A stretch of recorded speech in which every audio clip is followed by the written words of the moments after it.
Hello everybody. I wanted to talk a little today about the same trap that I'm falling into again that I seem to always be falling into. It's getting enough sleep.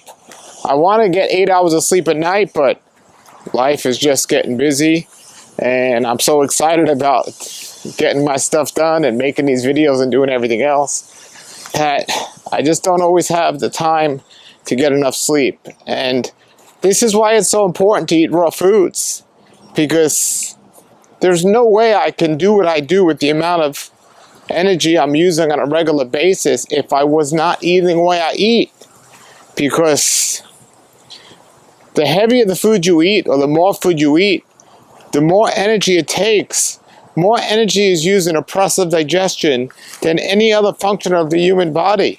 So when you're eating a lot of food, overeating, eating more food than you should eat, eating at the wrong times, it makes it harder or uses more energy for your body to do what it needs to do. And wasting energy is one of the major reasons why people suffer from disease, because sleep is that recovery time to restore your energy. It's like your battery on your phone. If you're not using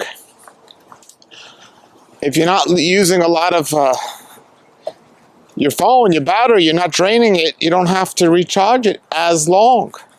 But if you keep draining your phone, you got to recharge it much longer.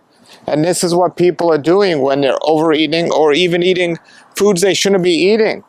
And cooked foods are foods that are the most processed foods on the planet, because when I tell people stay away from processed food, that means foods that are taken as far away from its original form as possible. And when you're cooking food, that's what you're doing. You're taking away from its original form. So when you add heat to food, you're processing food. This is why raw foods are so powerful and wonderful, because it's the only unprocessed food. And what the average person does is they process their food through cooking it, but then they do even worse by adding a whole bunch of other stuff to it and chemicals and processing it even more, and it's so far gone from the original way it was meant to be, and it creates such a problem with people's health. And I mean, try it for yourself. You'll notice if you start eating uncooked foods, raw foods, what you're going to notice is you're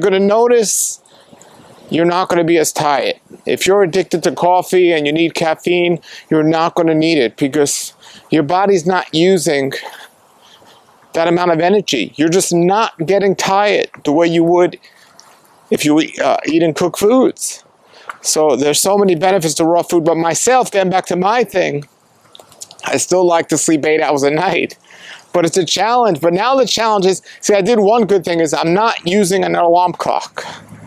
I'm not using an alarm clock, but I'm still getting up before 8 hours. So that might be a good thing, because an alarm clock is like one of the worst things we could use. It really messes up a lot of things on us, alarm clocks. So I'm not using an alarm clock, so I'm good there. But I'd still like to get more hours of sleep. It's not that I feel tired when I wake up. It's just that I want as much healing time as possible, as much recovery time as possible. Maybe I'm obsessive about it and thinking about it too much, but I know how many people neglect sleep. I've neglected sleep for so long, and I know how important it is. It's one of the most important aspects of our health, is to get enough sleep, and people are just abusing it so much that they can't even stay awake during the day. So yes, we shouldn't feel tired when we get up in the morning. We should just jump out of bed and be ready to go.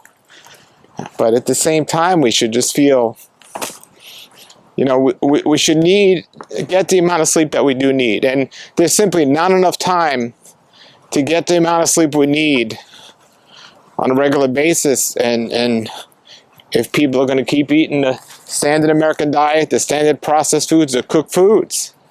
So when I was dehydrating my foods, I was processing it a little. When you're cooking your food, you're processing it a lot. And the more you take it away from its original state, the bigger problem it becomes. And I'm trying to avoid that. I try to avoid that. And when I tell people eat as natural as possible, as close to you find it in nature, it doesn't mean like go eat a hamburger at a park. It means no. How far or how long has it been off that tree or out of the ground, off the vine, when you ate it? Has it been a couple of days? If you go to a farmer's market, maybe you get fruits or vegetables that were picked a couple of days ago. Has been a couple of weeks, maybe it was shipped across the nation or something. Or maybe even international fruits. Or are you eating packaged foods that come from halfway around the world or even maybe down your block? But by the time that apple turns into that packaged apple pie at McDonald's, there's a lot of processing time. There's nothing fresh left in that product. And that's a problem. So you got to look at the line of the denaturing of the food, maybe the least processing with little might be freezing or even freeze drying. But then when you get into dehydrated, it's a little bit more because you're not killing the enzymes, but you are taking out the water from the food, which is processing. But then it gets worse when you start cooking it, and then the methods of cooking that most people use, like frying or microwave, takes it completely away from how it should be. So these are the things you want to be careful of. So even if you're not eating an all raw diet, or if you're not desiring to do so, at least try to, let me make sure I don't get hit by a car here, at least try to cook it or prepare it where it's the least way. Maybe like steamed vegetables would be a lot better than fried vegetables. See what I mean? So if you're not one of the people that is ready or wanted to go 100% raw, at least do something like that. All right? I hope this makes sense to you. And, the sleep thing, I'm thankful that I don't eat processed food so I can get away with this. But there's no way I can get by on the amount of sleep. And I'm getting good sleep. I mean, I got about 6.5 to 7 hours last night. So it's not like I'm getting 2 hours a night. But I still like to strive for 8. But there's no way I could do even what I do now if I was eating a cooked food diet without taking caffeine or some drug to stay awake. So that's that. And I'll continue to give you more updates on my raw life. You have a great day and a great raw life. Nature's wealth, good for your health. This is the Raw Life Health Show. Raw Life, brighten up your life.